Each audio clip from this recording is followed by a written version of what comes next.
Can you believe this is where my shampoo bars come from? Come along with me on a trip to rural China. If you want to see an amazing example of community-based travel in China, you've come to the right place. We're going to take you along to meet members of an indigenous tribe on their land in the mountains. We're going to the autonomous region of Guangxi, which is known for its remarkable landscape of needle-like mountains, and for the indigenous Red Yao tribe who have lived there for centuries. The Red Yao grow rice in beautiful terraced rice fields, and we'll tell you how they're slowly being converted to organic farming. And the Red Yao women are famous for their floor-length hair, which they credit to washing their hair with rice water. We'll also give you a ton of travel tips for visiting rural China, whether you want to plan a trip like this on your own, or you want to join the small tour that we got to experience. We were able to go on this trip because Viori, a small company that works with the tribe, invited us. Viori sponsored this video for us, and we're excited to show you the sustainability work that they're doing in the region and a close-up look at the trips you'll be able to join them on soon. Oh, hi, I'm Ketty. And I'm Emanuele. We are the people behind the sustainable travel blog Tilted Map. We show you lots of realistic, actionable ways to travel and live more sustainably, so hit the subscribe button for more and make sure you stay to the end of this video because we have a discount code for this trip. We are getting ready to take off for Hong Kong, and we are excited to take you with us.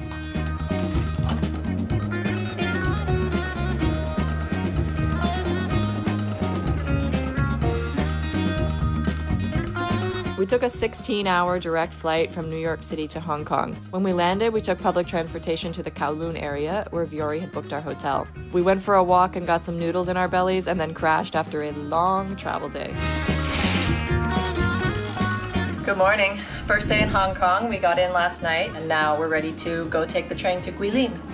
Here's a pro tip that we learned on our first day. Crossing from Hong Kong into mainland China is actually an international border crossing, and it takes a lot longer than boarding a normal train in any other part of the world. And we've taken a lot of trains. You have to go through multiple security and immigration checks, and we actually ended up missing our original train. Luckily, Martin, our guide from Viori, was able to help us change our tickets to a different route, so we only got to Guilin an hour later than planned. He also arranged a taxi driver to pick us up at the station when we got there.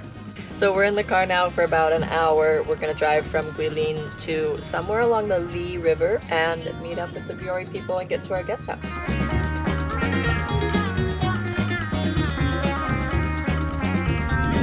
Our driver brought us to the town of Yangdi, and Martin crossed the river in a local boat to pick us up. On the other side, we hopped in an electric tuk-tuk, and from there it was just a 5-minute ride up the hill to the village of Langshu, and our first local guest house experience of the trip.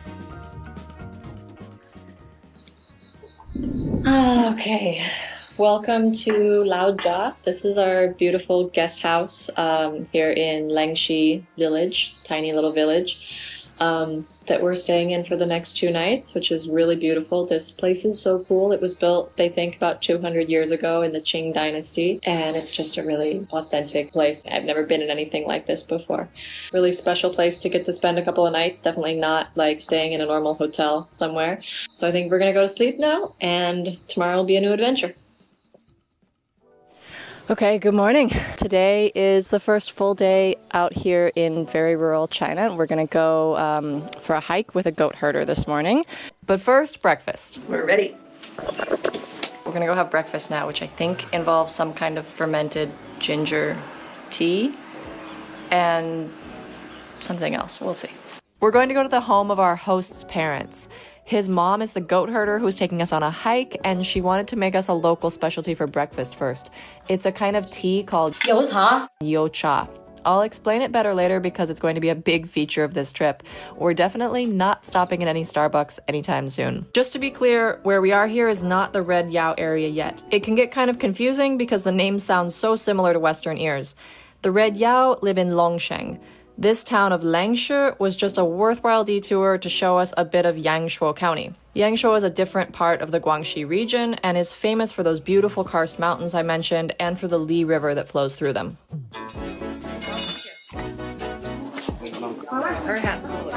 After breakfast, we started following Ai up a steep mountain. We'd recommend packing light hiking shoes or tennis shoes for this trip, both for this hike and just for the rough terrain in general. Check out the blog post for our packing recommendations since we learned these things the hard way. So we are on a hike going to the place where the lady is keeping her goat, and it's 10:30 in the morning. It's about 30 degrees Celsius, and 90% humidity. Ai's goats spend their lives up here foraging in the mountains. She feeds them a mix of rice powder, salt, and powdered milk as a treat, and when they hear her calling, they come running.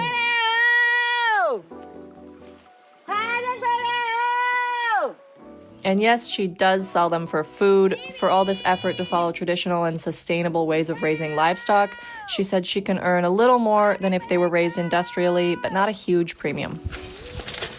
Okay, we had a nice lunch of peanuts and hot tea that Ai just boiled for us here in her little shed, which was lovely. This lunch that we just had is what she does every day. She comes here at lunchtime, takes care of her goats, feeds the goats, and makes herself these little snacks right here. So it was cool to actually experience the way that she lives.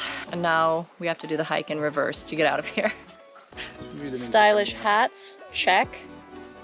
The descent was a lot easier, and the views the entire time were more than worth the effort. It felt great to splash ourselves off in a stream at the bottom of the hike. Ai is a fitness icon. We couldn't believe she does this hike every day, especially at her age. It honestly was a bit of a struggle for us, but we blamed it on the jet lag. We definitely recommend arriving a day early for this trip if you can, just so you have one extra day to recover in Hong Kong before starting the adventure. Back at the village, a couple of locals opened up their shop just to sell us a refreshing beverage.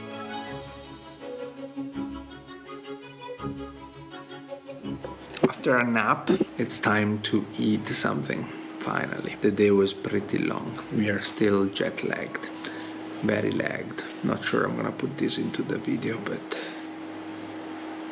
who knows. Day 4, we are going to take a little boat ride down the Li River, and then we're going to head up to Longshan village. The Li River is a famous rural destination in China for both foreign and Chinese tourists. But Langsha village is much more off the beaten path than other towns along the river. Laojia Guest House used to be really well rated on Airbnb, and 80% of their guests were actually foreigners. Haibo even won an award for being the best Airbnb host in China. But since Airbnb left China in 2022, this area has lost the majority of its tourism. And for a tiny town without a whole lot going on, that's been a big economic blow. Plus, Ai clearly loves having guests, so we shouldn't disappoint her.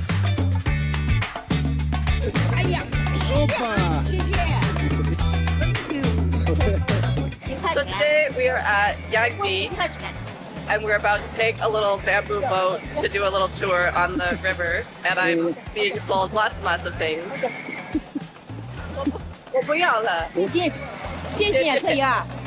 Hopefully we're gonna get on a boat here from Yangdi and take a little river cruise. If I'm not held hostage here for the money that's apparently in my bag. Xingping, that's where we're going. Ready to go. A bamboo boat cruise on the Li River with its otherworldly scenery would be the highlight of a lot of trips to rural China, but we're just getting started. The landscape we'll pass through is even featured on China's 20 yuan notes. The Li River flows 100 miles from north to south through the mountains of Guangxi region. It passes through the provincial capital, Guilin, before eventually becoming part of southern China's famous Pearl River. There are a lot more tourists in Xingping, the town where we'll end our cruise, compared with Yangdi and Langsha, the village where we started. Our boat driver is a local woman from Langsha, and she said only about 10% of boat drivers are women. If you take this trip by yourself, one important tip is to make sure you spring for the electric boat instead of a gas-powered one. The electric boats cost 30 yuan more, which is about $4. And in addition to reducing pollution, it made the trip so much more enjoyable. We didn't even notice the difference until we passed gas-powered bamboo boats and heard the loud rumbling of the engines and smelled the exhaust. Okay. It would be a much less relaxing trip on board one of those. Also, even though these are called bamboo boats, they're not actually made out of bamboo anymore. When we got off the boat, there were plenty of booths selling local snacks, and from there, it's a 20-minute walk to the town of Xingping. You can also hire a tuk-tuk to drive you there. Yeah, we arrived to Xingping, which is a great place for lunch in a local restaurant. This is a local specialty, fish cooked in beer.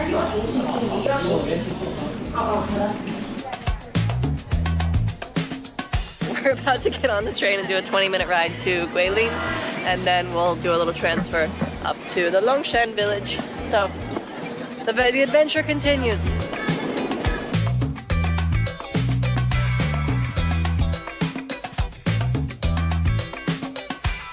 So this was Ai's first time on an escalator. It's also about to be her first time on a fast train. And she hasn't traveled like for pleasure since 1980. So this is a big day of adventure. When we got to Guilin, we met Amy, who works with Viore, and the driver who would take us from the train station to the Longsheng village. It was a scenic 2-hour drive through narrow valleys before we turned off the main road and up a steep side road toward the Red Yao tribe's autonomous land in the mountains.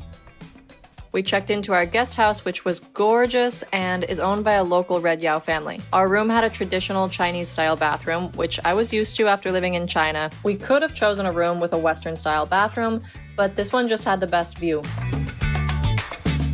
Even though we're on indigenous-controlled land here in the Longsheng Autonomous County, not all hotels are indigenous-owned, and it's basically impossible to know without a guide which ones are or are not. After we had some time to get settled, we had our first meeting with some of the women of the Red Yao tribe, who showed us how they create their handmade embroidery work, which they sell through Viore.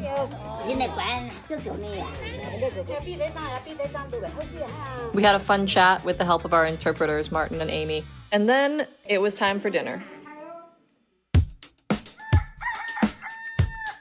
Good morning. We are here in Tiantouzhai, in our little village in the mountains in northern Guangxi province in southern China. This is the view that we woke up to from our guest house this morning, which is pretty spectacular. It's a locally owned guest house owned by members of the Red Yao tribe, and we're about to go downstairs and have breakfast, and they're going to show us how they make you cha, which directly translated means oil tea, and it's like fried tea leaves, and then they put in broth and sort of crisped rice and green onions. It's kind of their version of coffee. It's like not their entire breakfast, but it's something that they wake up in the morning and have a little pick-me-up with yocha.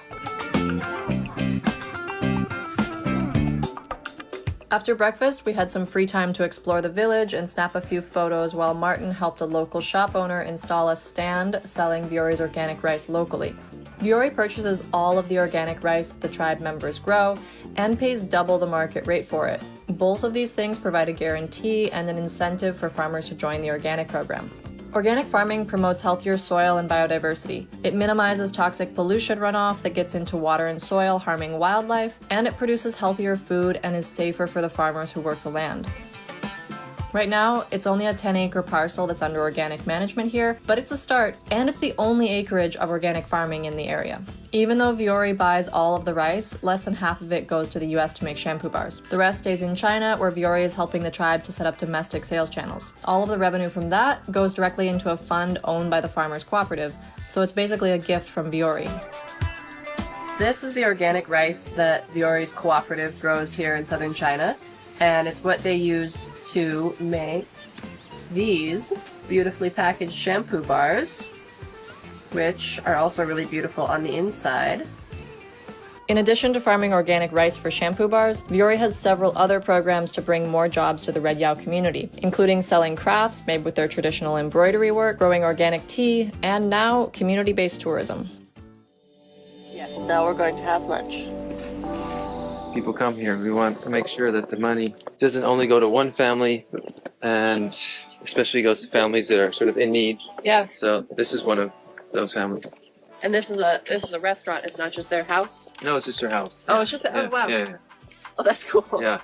So this is basically community tourism at its purest. We're here right now at a home of a local family where the husband fell down the steps a couple years ago and is in a wheelchair. And so the wife is responsible for all of the income for the household. They don't have a lot, and so she works several different jobs. She picks up garbage on the street, and she's in Viore's embroidery program. And one of the criteria for women to join the embroidery program here is that there has to be some level of need. So they look for people who are capable of learning, of doing the embroidery, and who also have some actual economic need. We're gonna have lunch with them now at their house. So this is not a restaurant. This isn't some place that you can go eat if you aren't here with Viore. This is just one of their local connections, which is pretty cool.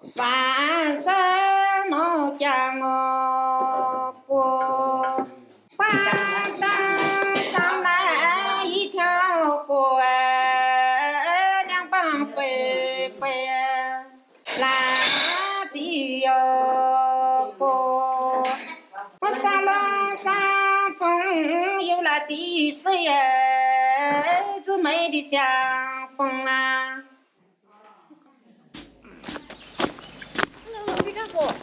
We're going to the waterfall. We don't know how difficult this trail is. They're always very concerned that we fall and die. But maybe that won't happen today, Satan. Won't happen today. The hike was mostly steps, and we went at a leisurely pace, stopping for lots of photos and listening to our guides chat in their local dialect as they walked. At the bottom of the hike, we turned a corner and the waterfall revealed itself. Since it was still the rainy season, it did not disappoint. This is actually the waterfall that Viori's hidden waterfall shampoo bar scent is named for. With the falls as a backdrop, our guide showed us how they create their famous red Yao hairstyle. The routine was clearly rehearsed, but it was still beautiful to watch.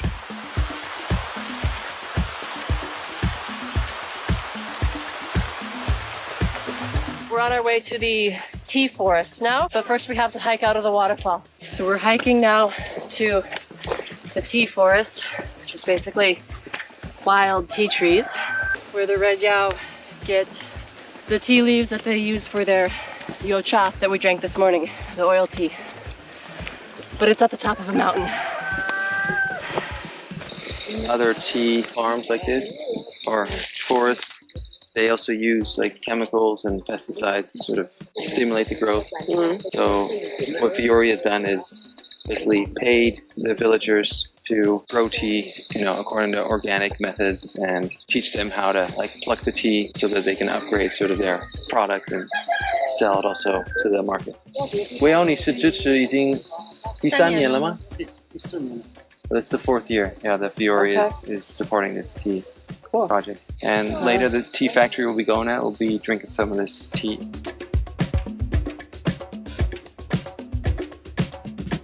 We're here to visit the local tea factory and have some tea now. We tasted 4 kinds of tea prepared by a tea master who pays close attention to the temperature of the water and the time the tea steeps, which is less than 1 minute. Following this procedure, you can steep 6 to 8 times before the leaves lose their flavor. Our tea tasting flowed into dinner, and we shared another delicious meal which featured lots of local vegetable dishes. After dinner, we got a private tour of the tea factory and learned all about the process of making different kinds of tea. Lily, one of the partners in the tea factory, said that her mission with this business is to create employment in Longsheng so that local youth don't have to leave for the cities.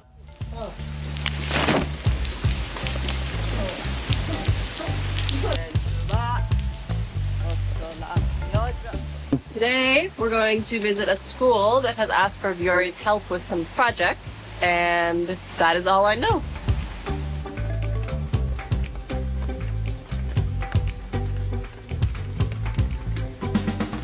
What mostly happens is that why people move to the cities is 2 things. There's higher income, and the schools have better facilities and better teachers. Okay. One thing that we're doing is asking them what's needed in the school. Yeah. And the number 1 thing is, the facilities and paying a teacher who wanted to come back to her hometown, but the school didn't have funds for her. But that's not this school. This school, we've mostly done only facility upgrades. Okay. But you're paying her whole salary? Yeah. Wow.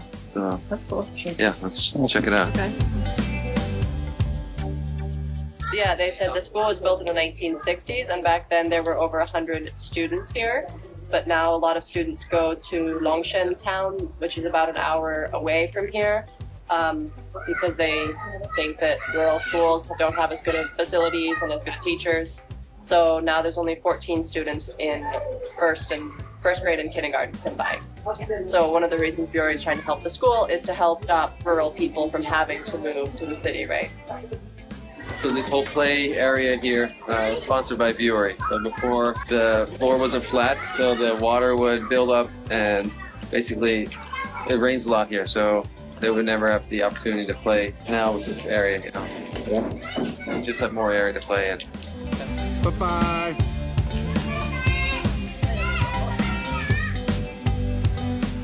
After our school visit, we went to another Red Yao family's home for lunch. It was a really rainy day, so we mostly spent it inside the house, just hanging out with everyone. The women showed us how they prepare sticky rice cakes with sweet red beans, which is harder than it looks, even though it doesn't look easy. When the work was done, we all sat down for another delicious homemade meal together. Okay, we're here in Yuijia, which is the town where Viore has about 10 acres of rice farming under organic management. And these women here are part of the Viore's rice cooperative. And so their families are the ones who farm the land. They grow all of the rice for Viore shampoo bars. And they are very friendly and chatty. And it's super fun to hang out with them here. This trip has been really cool, really unique and special. We've gotten to go to places and meet people like this menu here, who we wouldn't have been able to meet or, organize experiences like this on our own. It would be practically impossible. And it's been really cool to see the way that Viore interacts with the local communities, really on the community's terms, asking them what they want, how they want to be involved in the company, and what kind of help they want if they want anything. So it's been really, really fantastic, a really unique experience. And these women are so sweet. And it's really special to get to spend time with them and see the impact that Viore is having and the way that they're helping convert some farmland to organic management, which is really, really unique here in China. We've gotten to stay in indigenous-owned local hotels that have been really beautiful and fantastic. We've eaten lots of local and super authentic food. Every single meal half of them have been in people's homes, which is really unique. We would never be able to do that on our own. So if you're interested to learn more, we have a discount code below in the description. If you want to book this trip, make sure you check that out. I also have a blog post with more information.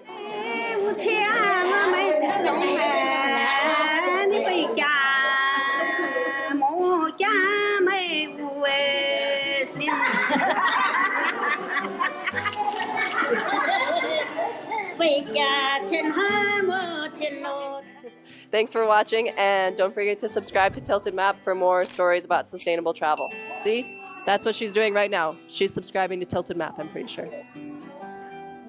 你好吗？好，OK，好。关注我，看尽国外热门视频。